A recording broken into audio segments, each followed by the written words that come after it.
What's going on, CrossFit Federal Way? It is Tuesday, and today we're going to start off with a little bit of what we would normally look at as skill work on our double unders. So, diving into our workout today, we start off with, we're only going to spend 15 minutes here. Now, the way this is going to work is if you finish before then, cool, you can move on to the workout. Now, if you don't get past everything, and we'll talk about what Flight Simulator is if you haven't actually done this before, but again, we're working primarily on double unders. So this is going to be a great time that if you're an athlete that doesn't have double unders, take these 15 minutes to practice double unders. So it may just be double under practice for you instead of Flight Simulator because you don't have dubs yet, and that's okay. Even though we're in lockdown and we're dealing with quarantine and all that sort of stuff, this is a great time to be refining and working on things that we don't have, skills that we haven't yet developed in the gym. So take this time to do that before we get to our actual workout. Now, Flight Simulator, the way this works is you start off with a set of 5 double unders. You're going to go up all the way to 50 and then all the way back down to 5. The caveat is every single set needs to be unbroken before you move on. So I'm going to do 5 double unders unbroken. Cool. I then do 10 double unders unbroken, then 15, 20, 25. Let's say I'm on my set of 20 and I get 17 and I miss. I have to start over. So that means I start all over going for a full unbroken 20 before I can move on to 25, and so on and so forth, all the way up to 50 dubs, and then you'll do 50 again and go all the way back down to 5. So this one, if you're good at double unders, shouldn't take all that long, but still it's good to practice and have those targets and work on efficiency and mastery of that. Whenever we're looking at skills and movements and things that we're developing in the gym, we always are going to start off with the movement first, learning how to do that correctly. Then we work on mastery and moving well so we can get consistent. Once we have consistency, that's where you can really start to work out and doing things faster. So that doesn't matter if it's an air squat, it doesn't matter if it's a muscle up, it doesn't matter if it's a double under, whatever that is. You have to get used to doing and performing the thing, get consistent with it, then you can work at being able to up the intensity level. So even though CrossFit is really well known for intensity is the last piece of any progression of developing any movement or becoming good or proficient at that. So again, taking 15 minutes to work through Flight Simulator. Again, if you don't have double unders, take that 15 minutes to just work on your dubs and practice that skill. Who knows? Maybe you'll get your first double under and you'll get it posted on the Facebook and everyone will be able to, at least virtually high five and chest bump. So what we're doing when we're done with Flight Simulator, guys, 15 minutes in, we reset, and then we're going into a workout. Now, that doesn't mean you have to start this workout exactly on the clock at 15 minutes, but the workout itself is going to be a rep scheme of 10 to 1, and we are doing front squats and shoulder to overhead. So starts off with 10 front squats, and the prescribed weight for today, if you have a barbell, is going to be 135 pounds for guys, 95 pounds for the ladies. If you don't have a barbell, use the implements you do have. Now, if you only have one kettlebell or one dumbbell and you're like, how do I do this? What I want you to do is keep the same number of reps, that 10 to 1 of front squats, and maybe mix up which arm is holding that front rack for your dumbbell or your kettlebell. But for your shoulder to overhead, you're actually going to double your repetitions. So you're going to go 10 reps on your right side, 10 reps on your left side. Now, if you have a pair of dumbbells or a pair of kettlebells, you can do shoulder to overhead with 2 implements and then keep the same rep scheme across the whole thing. But in order to create the same sort of stimulus for both sides of the body, yes, it does add more reps. Yes, it will make your time a little bit longer.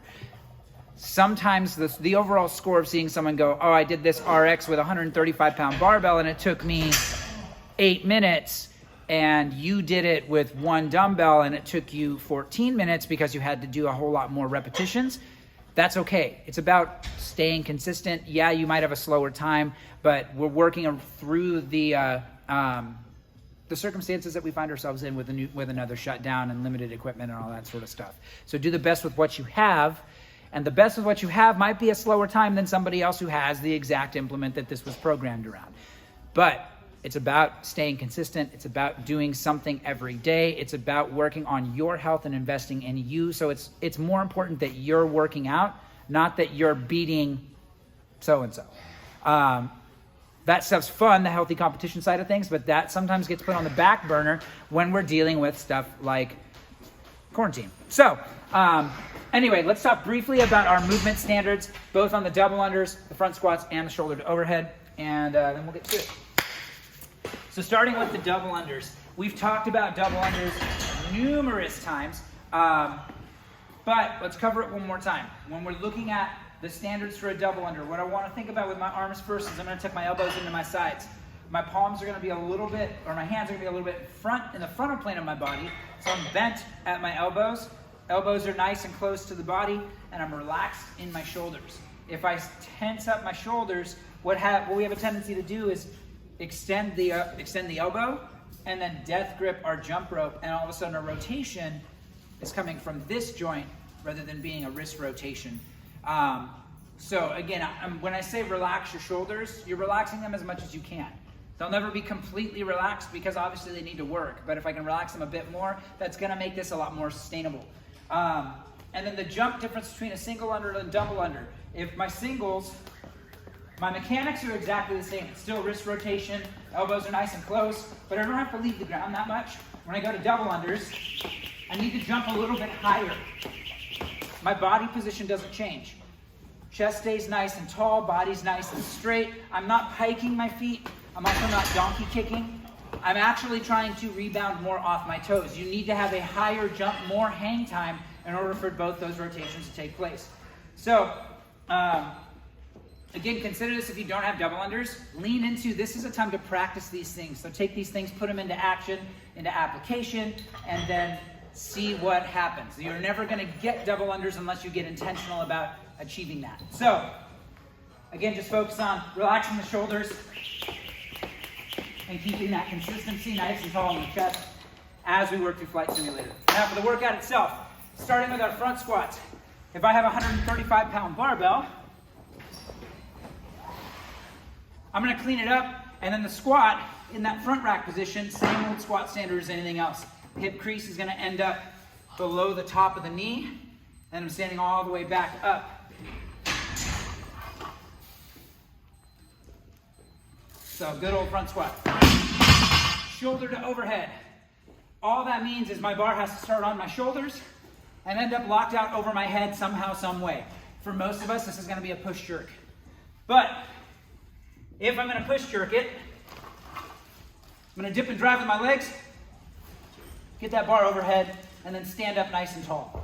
One of the things that often gets overlooked when we're trying to go fast is that last piece of standing back up. Really common to see an athlete jerk and get under the bar, and instead of standing back up first, they bring that bar down at the same time that they're creating extension at the knee. So, making sure to remember, jerk isn't done until you're standing tall, then that bar can return back to your shoulders. So, with that, let's head back to the board. And we'll talk through this one more time. So again, starting off with 15 minutes of Flight Simulator, unbroken sets. Whatever number you're on, you have to achieve all of that in one set before you move on to the next. Up to 50 and back down, either as far as you can get in 15 minutes, or if you finish, you can move on sooner. So then we go into 10 to 1 reps of front squats and shoulder to overhead, both with 135 pounds for guys, 95 pounds for gals, or whatever implements you do have at home for weight.